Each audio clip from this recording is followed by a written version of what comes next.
क्या English English English लगा रखा है बे। 4 साल का था मैं जब मेरे पापा जबलपुर में किसी हलवाई के यहां काम करते थे। खुद तो कभी स्कूल गए नहीं, इसलिए अपनी गांड घिस घिस के मुझको स्कूल में भर्ती करवाया। अब कहने के लिए तो वो इंग्लिश मीडियम स्कूल था, लेकिन साले हमारे टीचर लोग खुद हिंदी में बात करते थे। हमारे स्कूल के लड़के एक दूसरे से यो व्हाट्स अप डॉग ऐसे बात नहीं करते हैं। क्या भौंक रहा है तेरा लंडा आजकल है? ऐसे गले मिलते हैं। किसी तरह रट्टा मार मार के 10th तक पहुंचे तो पता चला कि जिंदगी में सफल होने के लिए एक ही तरीका है और वो है इंजीनियरिंग।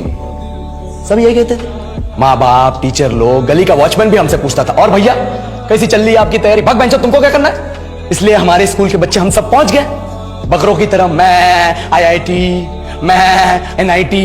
अरे जिस बच्चे ने अपने बाप को जलेबी तलते देखा है वो तो यही सोचेगा ना कि जिंदगी में पैसा ही सब कुछ है। I did not choose this engineering life, sir, and neither did this engineering life choose me. It was shoved down my throat by my teachers while my hands were tied to my back by my friends and my parents watched in silence. और English सुनेगा तू मादरचोद तो सुन।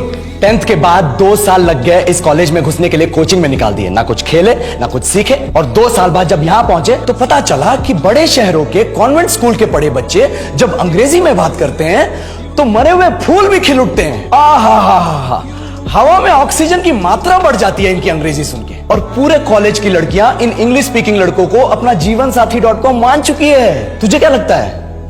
मुझे कभी लगा नहीं कि मैं अपनी अंग्रेजी पे काम करूं, अपनी पर्सनालिटी पे काम करूं। बहुत लगा। ये चूतिया इंडस वैली सिविलाइजेशन का जो एजुकेशन सिस्टम बिठा के रखे हो, जिसमें हर साल में 10 सब्जेक्ट, हर सब्जेक्ट में theory, practical, viva, lab work, external, internal, majors, minors, assignment, project, thesis, गांड मार के रख लिया हमारी।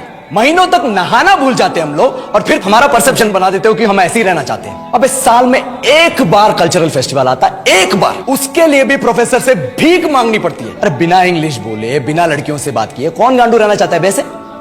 पर टाइम कहां है कुछ सीखने के लिए? लगे पड़े कोडिंग सीखने, 3 लैंग्वेज सीख रहे हैं अलग अलग इंग्लिश छोड़ के। लेकिन जब प्लेसमेंट्स की बात आई तो सबको एप्टीट्यूड चाहिए, पर्सनैलिटी चाहिए, इंग्लिश स्पीकिंग चाहिए। It is not that we can not speak English, sir. We are just very conscious of our diction and our pronunciation, and we are not confident to speak in front of anyone else. If the curriculum was a little bit diverse, if the engineering colleges in our country focused on our all round development instead of functioning like a goddamn factory that is just mass producing robots by killing their dreams and handing out degrees, I would not be sitting here in this pointless HR interview, the likes of which exist only in our country.